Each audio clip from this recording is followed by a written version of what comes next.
All right. So next week on Monday, we won't have a class meeting. And instead, you'll watch a video that I'm going to post online. And you need to make sure that you submit homework 14 by noon on that day. And then the next item that's due on your schedule would be Friday of next week. So a week from today, the project report is due. And we spent some time in class on Wednesday going over an example project report. If you want to review that video, then you can take a look at like what it entailed, just to match your expectations with my expectations. And of course, the assignment description itself also goes into quite a bit of detail of how I want the report formatted. So if you have any uncertainty about your spreadsheet, of course, you can always stop by during my office hours, and I'm happy to take a look at what you've done and give you the quick thumbs up or thumbs down on how things are going, and maybe point you in the right direction if you've got some errors. What I'm not able to do is like pre-grade your report itself, so I'll only take one look at that, but the spreadsheet, that's quick enough that I could debug any issues that you may be having if you want to stop by sometime for that. Any questions related to the announcements? Okay. Today we're going to continue talking about inflation. Last time was inflation and present worth. This time we're going to consider the effect of inflation on prices in the future. Let's revisit, though, the topic of deflation. This is something that we talked a little bit about on Wednesday, the idea that usually prices go up, but in the past there have been some periods where prices go down, and this issue of deflation is something that the Federal Reserve Bank they fight like crazy to avoid deflation. Here's a picture of an old computer. And a computer is one of the rare pieces of equipment that over time, for the same amount of computing power, the same amount of memory, just the cost decreases over time because the equipment itself is getting so much better. But we're not talking about just deflation in the context of one particular item. When we talk about deflation, we mean in general, through the entire economy, a decrease in prices. And so therefore, that would mean that a certain dollar is becoming more valuable during that process of deflation. So if money is becoming more valuable, people are reluctant to spend that money today. And so let's consider this cycle. They call it the deflationary spiral. And we'll start, there's a lot of different places you could jump in on the cycle, but let's start with falling demand. So I'd like you to consider what are some things in the world, in society, that could cause a reduction in demand for gasoline, or why would there be less demand for hotel rooms, or why would there be less demand for airline tickets or new cars? Just, can you think of things that would cause you to spend less money? Okay, if prices were going up. That is one thing that can decrease demand, but that wouldn't be an issue that would touch off deflation. Increasing prices wouldn't necessarily lead to the decreasing prices that are kind of at the core of this. So what's another reason that you would spend less money if, like what would cause you to reduce your demand for items? Unemployment increases. Okay. And it wouldn't even necessarily have to be your unemployment. It could be someone else's unemployment and the fear of unemployment. And so there could be like a general consumer sentiment that things are going to be getting worse. And it has no bearing necessarily on how things are going now, but if people get spooked, maybe if there's a terrorist attack, or if in a faraway country the economy in China crashes, people here in the United States start to get worried about, well, maybe that means things are going to crash here as well. So just for a variety of reasons, people either have less money to spend or they're worried that in the future they may have less money to spend. So there's a feeling of insecurity that causes people to decide, well, maybe I'll put off that purchase of the truck. I don't want to tie myself to a 6-year payment. I'll just go another year with the truck that I've already got. So for whatever reason, demand for items decreases. Now, why would a decrease in demand for items make the next step be falling prices?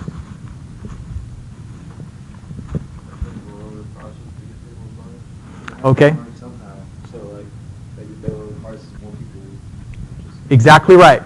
As we've talked about before, the only lever that producers have to stimulate demand is to lower their prices. And so if the thing that you're selling all of a sudden isn't selling as well as it was before, the only thing you can do to incentivize people to buy your item is to lower your price.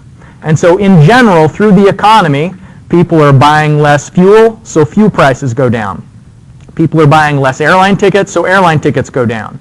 The same thing with cars. Every item that was experiencing falling demand is going to next, as a consequence, have falling prices. Then the next stage is debt defaults. So why would a company be at a greater risk of defaulting on their debts once they've lowered their prices? The margins are thinner. You remember that we have this revenue curve, right? Remember the inverted revenue curve where we have on the horizontal axis demand. On the vertical axis, we have amount of money. Okay, so the way that you have demand increase is by lowering prices, but then when you lower prices, your revenue is lower, and so you start operating in this location of reducing the revenue curve, and if you're having less money coming in, you can't pay your suppliers. And so an auto company, it is less likely to be able to pay the people who provide it with parts, its transportation partners, the people who supply the raw materials, steel, plastic, all the things that go into a new car. The company is now going to be defaulting on the accounts that it has payable. And now the companies that were supposed to get paid by the manufacturer, they're at an increased risk of bankruptcy. And so are the companies that loaned money directly to the manufacturer. And so the debt defaults just means you weren't paying the people that you were supposed to pay, and then a bankruptcy is just, it's threatening the entire solvency of your company. And when a company starts to have bankruptcy, then to restructure, the thing that they can do is look for ways to cut costs. And pretty commonly, when a company goes through bankruptcy, that doesn't necessarily mean that they cease operations. Sometimes it's just a way for them to reorganize, for them to wipe the slates clean, and to kind of take another approach to paying off their debts, maybe at a lower rate than they had before, a little bit slower. But one of the common things that they'll do is they'll lay people off, and they realize that their demand was lower than it used to be in the past, and so they don't need as many workers. And so then that kind of leads into this increased concern about, well, maybe I'm going to be next to be laid off. Like even if in a company only 2 out of 100 people get laid off, that could spook the other 98, just enough that they would rather save money than spend money. So this deflationary cycle is pretty dangerous, and that's why, as we were looking at in the figure from last time, that since the inception of the Federal Reserve Bank, it's become so much less common for us to have deflation, as they've used all the tools in their arsenal to eliminate any of the periods where we have these falling prices. This is because it's really hard to get out of that spiral. All right, so that's deflation. This is a figure that illustrates just how savings rates have changed during the period from 1987 to 2006. And this isn't the percentage of income saved. By savings rates, what I mean, this is the percentage you can get from a bank. And we've talked about the different types of accounts that are out there: a certificate of deposit, CD, money market account. Those are very similar to savings account, except for that there are usually larger balances required. And so what you can see is that there are these ebbs and flows in the rate that banks pay over time. And I'm sad that it stopped in 2006, because what I really wanted to show you, I couldn't find you a graph. Back in 2008, I took out, I had a savings account that was paying me 6.2%. I was so proud of that savings account. I loved it. And it broke my heart when the rates fell so much. You looked up in an in-class exercise that a lot of the savings rates these days are well below 2%. And so why do you think that there's so much variation in the interest rate that banks pay over time? Is it just that at one point the banks were nice, and then they were mean, and then the banks were nice again? Why is there all this variation in the interest rates they're paying? Exactly right. It depends on the inflation rate. So what we're seeing here, this is a graph of the market interest rate. The banks are only going to pay the bare minimum amount of interest that they have to in order to get deposits. The flip side of that is they're going to charge as much interest as they can and still have people borrowing. But it's a market. There are a lot of competing banks in the market, and so when the general inflation rate in society is high, then that's going to drive up the market interest rate that gets paid. So I sub F is the is the interest rate that banks are actually paying. And what goes into that is the real interest rate, I. Remember, I stands for your increase in purchasing power over time. F, the account of inflation, and then the combined effect of inflation and an increase in purchasing power. We went through the derivation of this formula in class last time. This is a graph that you'll really never see outside of maybe some academic representation. Certainly, a bank would never want to advertise what we're seeing here because this is the actual increase in purchasing power that you'd get for depositing money in a bank. And sometimes it goes negative, including since that recession back in 2008. So anytime it's below 0%, what that means is that the inflation is high, and in fact, inflation is higher than the interest rate that you're earning, I sub F. So the figure on the left is a graph of I sub F. The figure on the right is a graph of actual purchasing power. And sometimes that purchasing power is negative when inflation is high. We'll have an example of in the in-class exercise today where you get to use this equation again to look at the possibility of negative inflation. Negative purchasing power. Okay, so remember that market interest rate is just another description for I sub F.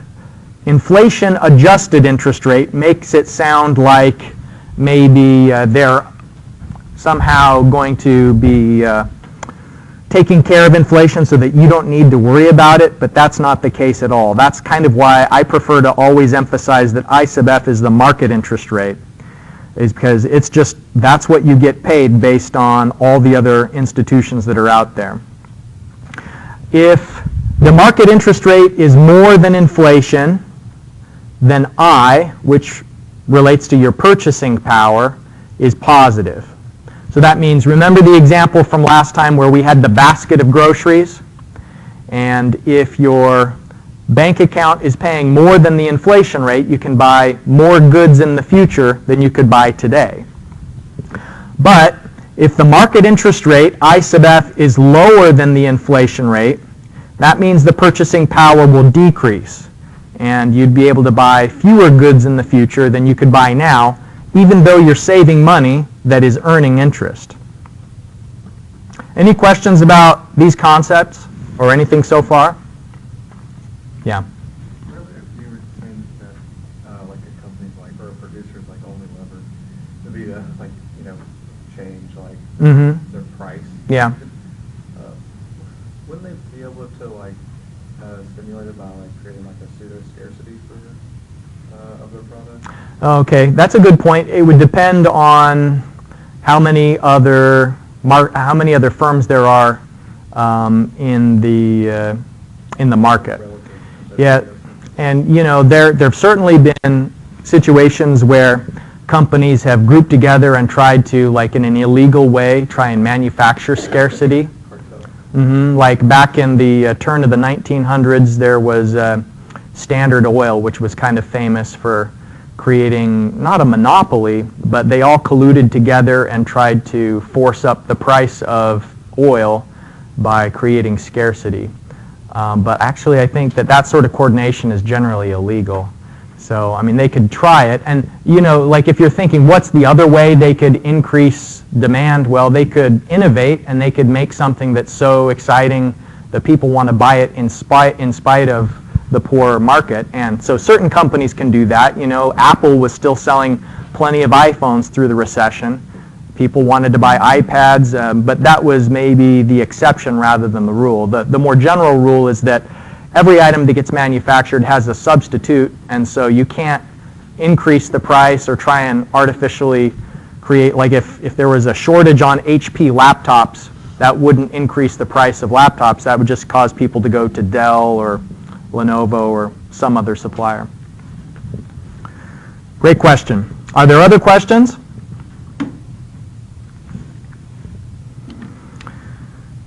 All right, so for the reasons that I've already mentioned, banks would seldom quote the real interest rate that you're likely to earn, just because it can be depressing, especially when your real interest rate is negative. I still save money in a bank even though my real interest rate is negative, but that's just because of, like, if you kept it at your house, then there's a risk it could catch on fire, or you could lose it, or you could just decide to spend it all of a sudden. So, you know, there's FDIC insurance in a bank where the federal government is guaranteeing the deposit, and even if the bank goes bankrupt, then you'd still get your money back. And so people continue to save because a little bit of interest, even if it's below the inflation rate, is better than none. But the banks would always just quote whatever market interest rate they're actually going to pay. Well, that's odd. All right. So when we are accounting for the effect of inflation on money, there's two ways to account for it when we want to find the future worth. We can convert all of the cash flow into constant value dollars. So what that means is all of the prices of things in the future, you could find out how much that is in equivalent today dollars. So that means that you would discount the cash flows using the inflation rate F as your rate that you're discounting at. And then you'd use I, your real interest rate, for calculating future amounts. Because remember, there's two different interest rates that are happening simultaneously. There's the inflation rate and what you hope to achieve in terms of an increase in purchasing power. So one way to do it is this first approach, where all of the purchases you're going to do in the future have been converted using the inflation rate. Or you can leave the cash flows in the inflated dollars, but then use the inflation-adjusted interest rate for calculating the future amounts. And we're going to do that today, this second approach, in the in-class exercise that I have for you. Now, in Table 14.3, it summarizes all of these different cases that can exist. There's, you know, it's a 2x2 matrix where we have inflation, F, and the real interest rate, I. And so because it's a 2x2 matrix, that means that there's 4 cases where if you're finding future worth, different ways to actually calculate and handle it. So I show you this table just to suggest that after class it's pretty valuable to review this table, because what you'll see is that today we have 2 questions on our in-class exercise. There were 2 questions on the in-class exercise from Wednesday, and they kind of fit into each of these different cases. And so you'll get a little bit of practice in each of these, and in the homework assignment, looking over this table may make it easier for you to understand how to pick apart the homework assignment problems as well. Okay, capital recovery. Remember, if we do a diagram of what capital recovery is, when you first purchase an item, there's an initial cost that's in the present. So there's the first cost, which is in present dollars, and then we also have some future value that's the salvage. So we're selling the item, and what capital recovery asks is, if we wanted to annualize that amount to find out how much do we have to earn each year to balance out the first cost and the salvage value while we're simultaneously accounting for some interest rate over time, what we can do with inflation is do the capital recovery calculations using the combined interest rate, I sub F. So we'll account for inflation and the interest rate that's desired, the increase in purchasing power. So this A to P formula, if you just have only a first cost and no salvage value, then you're trying to find the annual equivalent of a present amount. Then here's the formula for it, and you just substitute in I sub F. So it's a two-part question, a two-part calculation. First, you would calculate I sub F using inflation and the real interest rate, and then you'd substitute it into the ratio equation to find A given P. All right, so let's do that with today's in-class exercise. It's got two parts, and in the first, you are finding out the effect of saving money in a bank that only pays 1.25% interest if you have inflation of 3%.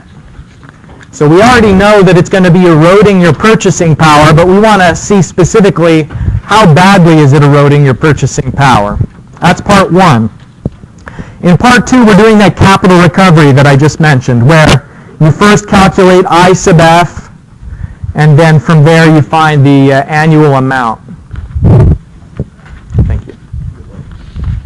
Thanks.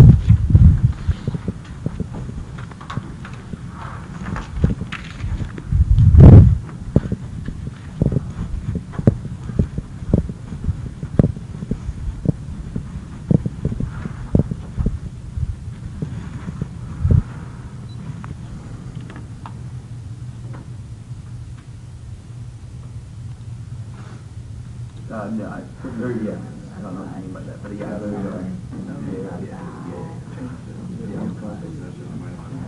All right, let's just review A and B and then talk about C. So on A, we want to find out how many dollars will there actually be in the account. Like when you get the statement, what is it going to say the balance is? If you just make this one-time deposit in the present of $110,000, so it's going to compound over the course of 8 years, so 1.0125. Now, why did we use the 125? Because that's the market interest rate that the bank is actually paying. So how many dollars you have in the account depends on the market interest rate of 1.25%. So there's going to be $121,000, 493. Who got that same amount? Okay, good. So that's how many dollars you're going to have, but how much are those dollars worth in today's value? So if we discount that same number of dollars to today at inflation, then what it means is that it's only worth $95,908. So think about what that means. You put in 110 now, but because the interest rate you're earning, 1.25%, is less than inflation, then that means you actually lost purchasing power. And so the answer in part B is a pretty grave illustration of what that means. It means you put in 110 and it instantly, so to speak, turned into 95,908. So it's a bad deal to save money when you can't even cover the cost of inflation. Now part C, it asks what is the real interest rate? So here's the formula that we're using in this in-class exercise. So the market interest rate is I sub F, that's known. The inflation rate is known, that's F. And what part C is asking for is what is I? So that's the thing that you have to solve for. And what makes it a little tricky is that the unknown is in two places in the equation. And so you can just rearrange things algebraically, isolate the variable I and solve for it, or if you don't want to do that, you can put it into your calculator and use solver to solve for I. But we're trying to figure out what is our real interest rate. And what we should see is that it's negative. If you get a negative value on part C, then that means you're on track because your purchasing power in the future will be less than it is today. Today you could buy $110,000 worth of things. In the future, if you have $121,000 in this future, it means you can only buy the same amount of stuff that would have cost $95,000 today.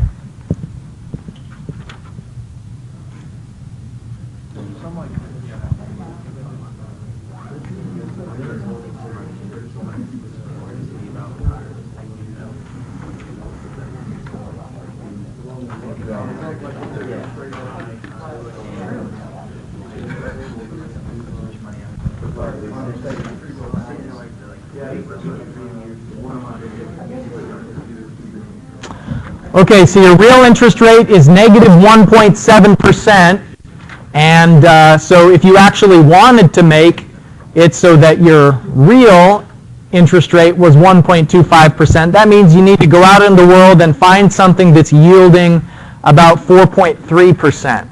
And you're probably not going to be able to do that with a guaranteed savings account or a money market account or a CD. You're going to have to take on a little bit more risk in order to get a yield of that magnitude.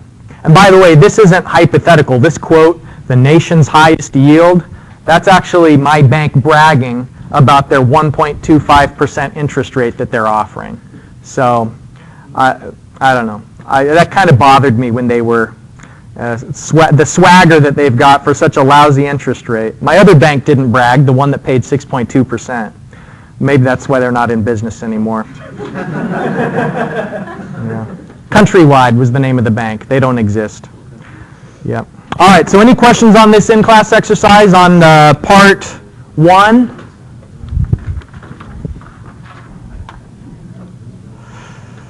Okay, in the second problem, we're doing the capital recovery. And so we've got the formula for the ratio of A to P. And you're investing a certain amount in a new crane. And we want to find out how much we have to receive each year if we're going to be covering that initial purchase price when we've got inflation, and we want to make a real rate of return of 9%. So you're going to have to solve for I sub f in that one.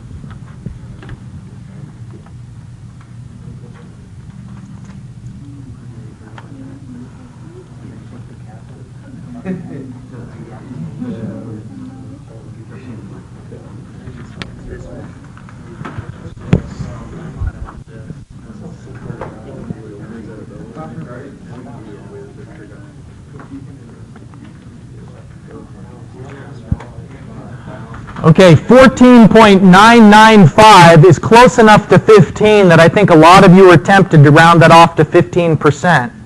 But if you do, then your answer isn't going to be accurate to the nearest penny like we really want it to be. So my suggestion is when you calculate this factor, you're doing it not with the table, but you're doing it in your calculator, and so it's keeping so many digits of precision there that there's no reason to round it off. Just take that same factor that your calculator is coming up with and then immediately multiply it by 550,000.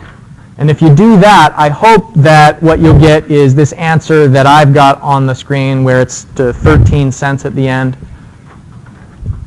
Anybody get exactly the same number? Okay, a couple of you. All right. Now, that's not something that I'd take off points in an exam unless I said make it accurate to the nearest penny.